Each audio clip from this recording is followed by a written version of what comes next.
The U.S. has nearly 500,000 open jobs for cybersecurity across the country. That's according to CyberSeek, a job tracking database from the Commerce Department. Within the federal government, the Department of Homeland Security has hundreds of open positions just on its own and has created a new cyber management talent system. Ari Schwartz is former special assistant to the president and senior director for cybersecurity. He's currently managing director of cybersecurity services at Venable. Ari, welcome. Thank you for having me. So the federal government has around 1,500 open cybersecurity positions. What do you think has been the impact of those vacancies? Well, the problem is that a lot of those vacancies are in the advanced area, and it's hard to feed up to them. So I think that you have middle managers, doing advanced jobs, and you have more than one job at a time. And obviously that wears on the ability to protect the nation in that way. So what's the new cyber management talent system going to include? It's going to try to build up and get the idea out there that these cyber jobs pay well, right? And that you can come in. There is a pathway to start at a lower level, to go mid-level, and to go to advanced level, and that the public sector can compete with the private sector, not totally, but certainly in those mid-level jobs. I even see that in my practice as well, that the government has gotten better at competing on the mid-level jobs. On the advanced jobs, it's harder to compete for the public sector to compete. You know, the salaries are going up, Ari, because we're talking about salaries of up to $255,000. That's the vice president's salary. And in some cases, even more. I mean, that's going to get people's attention.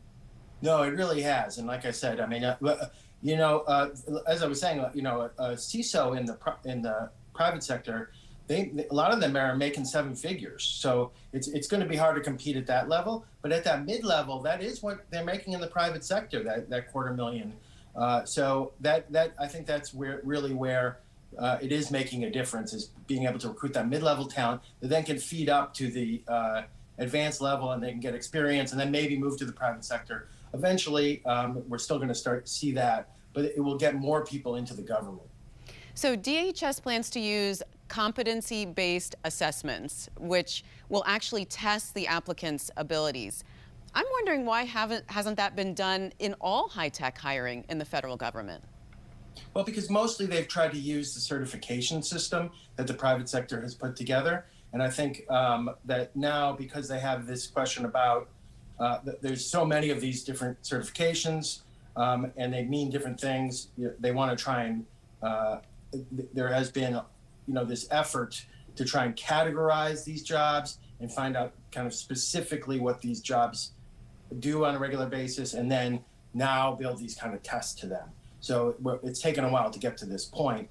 It's an extremely complicated problem. I mean, one of the issues is, right, we have a million, there's 500,000 job openings nationally, right?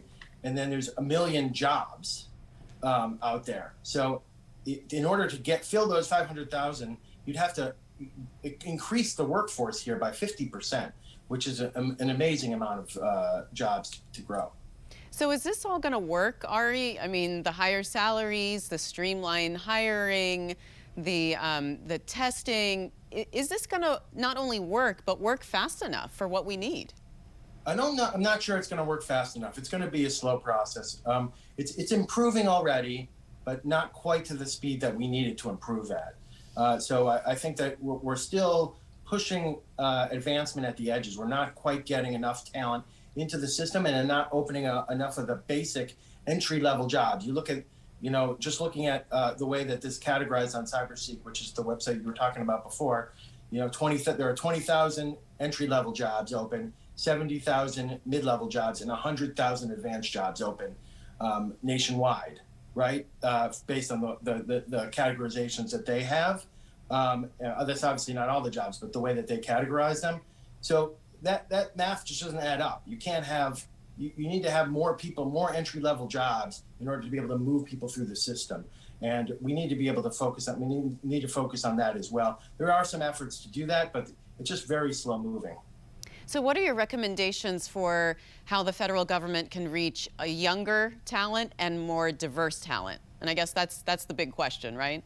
Yeah, I know the diverse talent is a key point to this as well. I mean, we cannot keep just hiring the same types of people and expect to expand the pool of, of applicants, right? We need more applicants for each job in order to be able to get to that set. On the young side, it is really trying to figure out how to do these apprenticeships at scale, right? There have been a lot of programs to do apprenticeships, to bring people into government, to help them train, move them to mid-level jobs.